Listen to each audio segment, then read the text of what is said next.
Good morning. What's on my mind today? It's been a little while since I've done one of these What's on my mind videos. And something happened yesterday which it presented a teaching moment and I thought, you know what, let me do something on this. And it's not like it's no drama, it's nothing like that, but it's just a teaching moment and a time for reflection for me personally. I usually have someone in to help me with the house. And I did this for years since my daughter was a kid. I have somebody come out.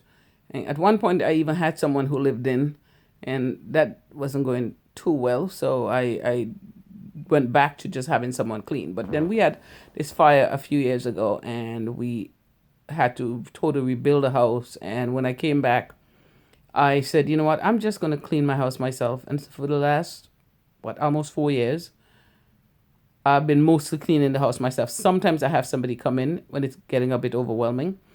But most of the time I clean it myself. It got really overwhelming and decided to take a little vacation. That's why I'm looking in my little head wrap and I'm all relaxed today and just pat my feet up, sitting in my room, just talking to you guys. And I decided to have someone come out to help me with the house. And very nice young lady. My I have this funny thing when somebody's coming to help me with the house. I usually let the house look presentable. Like, I'm not saying I clean from top to bottom, no. But I'll make sure things are straightened up a little bit. I don't want them to walk in. First of all, I like a neat house. I don't want them to walk in and everything is a mess. So when she came, I told her, I said, you know what? I'm just going to take care of my suite, which is my bathroom, my bedroom, and my patio. I'm going to clean those areas. So I did that to kind of make it easier on her because we don't live in a mansion, but our house is a pretty sizable house. So it's a lot for one person. So I decided, you know what? I'm going to cut it up in 2 days. Don't just kill yourself for one day, you know? And at first she said, well, maybe I could do it. I said, well, let me put it this way. I'll put it in for 2 days because I don't think it's realistic you'll finish in one day. So we decided eventually that that is what we're going to do, that she'll do mainly like straighten out the closets and the cupboards and start whatever part of the cleaning that she could do, and then she'll come back the next day and do the actual cleaning and minus my area. So my son, my area, because I'm on vacation, I decided I'm not gonna stress. I'm gonna just take it in strides. I'm gonna do a little bit rest, watch a little TV, do a little bit rest, watch a little TV. And so my son at one point, he's getting ready to go to his game and he came by my room to talk to me and he see me in here, you know, mopping and fixing, and he looked at me and he goes, Mommy, why do you have people clear cleaning and you're here cleaning? Isn't that what she's supposed to do? And it dawned on me that I never explained certain things to my son. I might have said some things around him. I might have spoken, in his when he's wrong about different things. But kids don't pay attention to stuff like that. But I never really sat this young man down and told him what my humble beginnings were in this country. And so I closed the door and I said, sit with me 1 second. So we sat on my bed and I explained to him, I said, first of all, let me make this clear. She's not here to wait on anybody hands and foot. Growing up, our parents always had people helping around the house. We even had live-ins.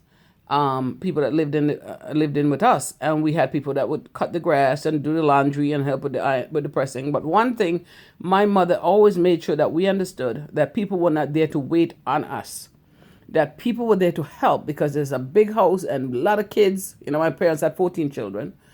That we need help, but we're not. I'm not going to raise you girls where you're sitting up here and somebody's waiting and you cooking for you, serving you. So when that woman whoever it was that we had was washing, we had to be right alongside her washing. When she was cooking, we were right there cooking. She was cleaning, we were right there cleaning. Because in the Caribbean, you Caribbean people, I know me saying, right? You know what me saying. Y'all know what I'm saying. Caribbean mothers, they do the biggest embarrassment is for us to raise a daughter who can't cook and can't clean. That's back in my time. I'm a woman of a certain age, so I grew up in that era. And one day my grandmother came to visit, and there we were all there washing, our skin all wet down, we were washing with a housekeeper. And my grandmother said, what my son said, why you have people here walking. She said to my mother, why you have people here walking? And these kids have to be killing themselves like that. And my mother said, no, they're not killing themselves. They're learning how to do things like all young ladies should. And she's not here to wait on them. She's here to help. But they have to learn to do certain things for themselves.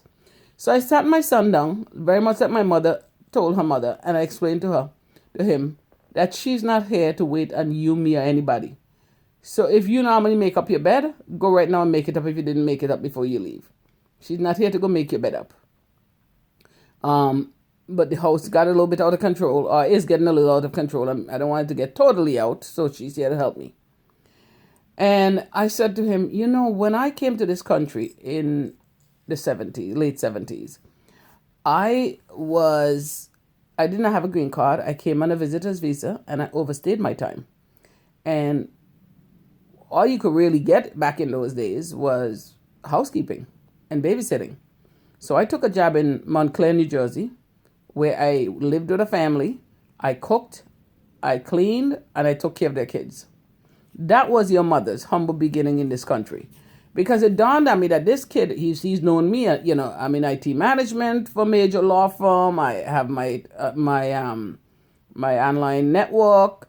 I'm an author, a publisher. He's known me doing a lot of really powerful things, and he just takes certain things for granted. He never realized that, wait a bit, mommy did this, or mommy had a humble start here. So I sat him down and I explained to him, I had a humble start just like she did, just like she's having. And I thankfully had a good family that treated me well. I worked for them for 1 year. And then I got married, and then I had live out situations because now I'm still not having that green card yet. So I had situations where I was living off of the premises, but I would go in every morning and do what I had to do, pick up the kids from school, or, cook something for them to eat and so forth. And those later ones were more babysitting. But my first job here was to babysit, was a housekeeper. I was cooking, I was cleaning, I was taking care of those children. And he looked like kind of surprised. I said, So I said, I don't want you to look at this young lady like she's somebody who's here as your maid and she's here just cleaning. She's here to help me with the house. And, I treat people with dignity because I remember how I started here. I treat people who come into my home with dignity. Whenever somebody come here to clean, or in the days when the kids were small and I had somebody live in, I treat them with dignity. I make sure that they're never feeling disrespected. Like, for instance, I would go every now and then and say, and I would make sure when you come that you have something to eat.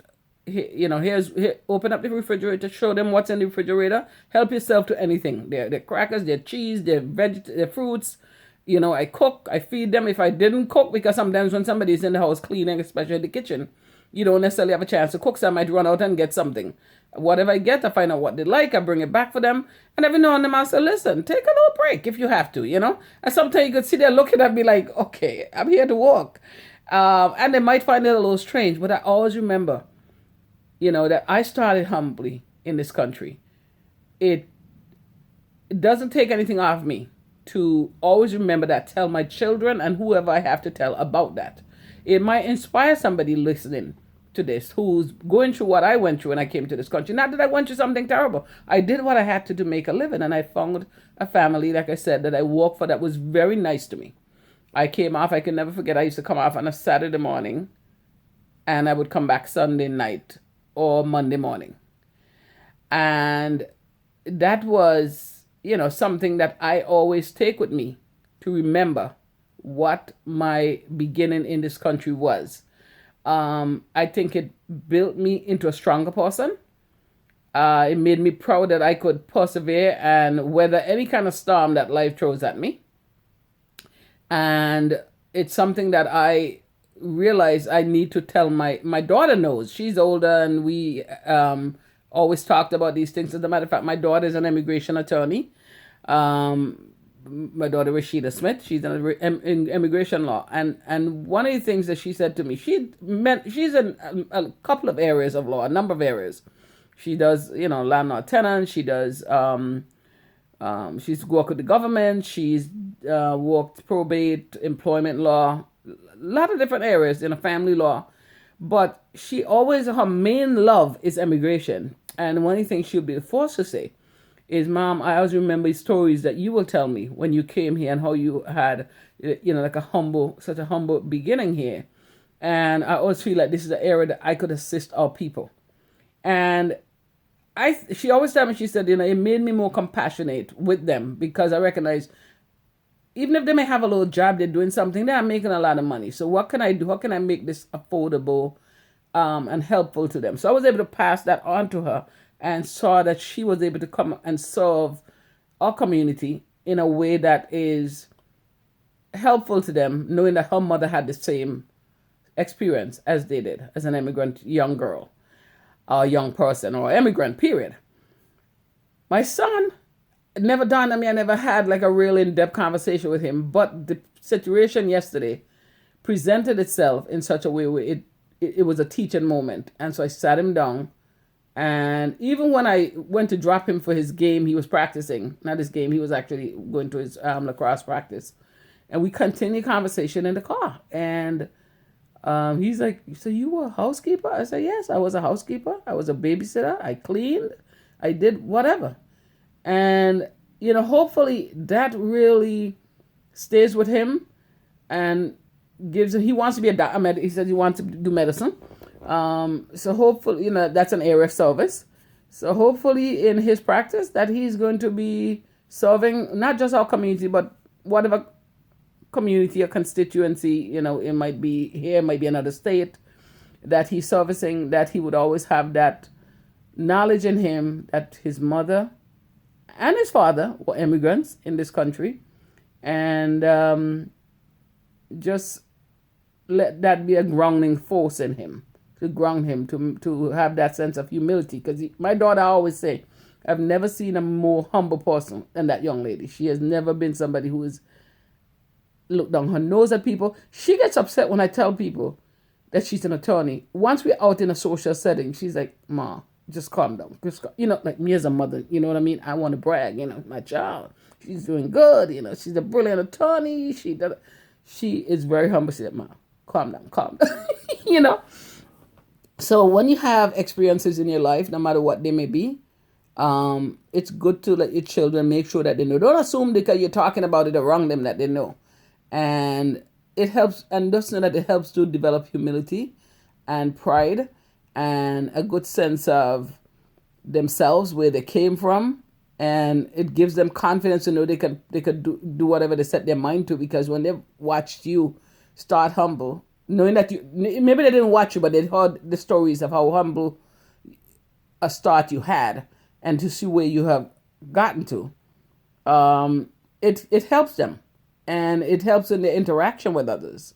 So that's what's on my mind this morning. It just really was something that I couldn't just let it just slide. I had to let him know, really, I don't think you understand something. And I hope that in teaching him that it makes him a better person. He's a good kid, but hopefully it makes him a more grounded and an even better person. All right, that's what's on my mind today. Bye-bye. Next time, we'll talk.